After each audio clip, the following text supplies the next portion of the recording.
نبی پاک علیہ السلام ایک دن مسکرانے لگے تو صحابہ نے عرض کی یا رسول اللہ قربان جائیں مسکرانے کی وجہ؟ تو حضور نے فرمایا قیامت والے دن دو بھائی آپس میں جھگڑا کریں گے، ان کی بات سوچ کر مسکرا رہا ہوں۔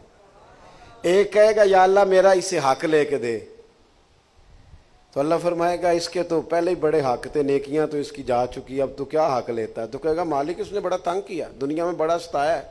تو اللہ فرمائے گا اچھا اس طرح کر، اٹھ نہ ذرا جنت کی طرف نظر کر۔ وہ جنت کی طرف نظر کرے گا تو کیا کمال محلات نظر آئیں گے۔ عرض کرے گا مالک یہ کس کو ملے گا؟ شہید کو، صدیق کو، یا اے اللہ سب سے بڑھ کر جو تیرے پیارے انبیاء ہیں ان کے محلات ہیں؟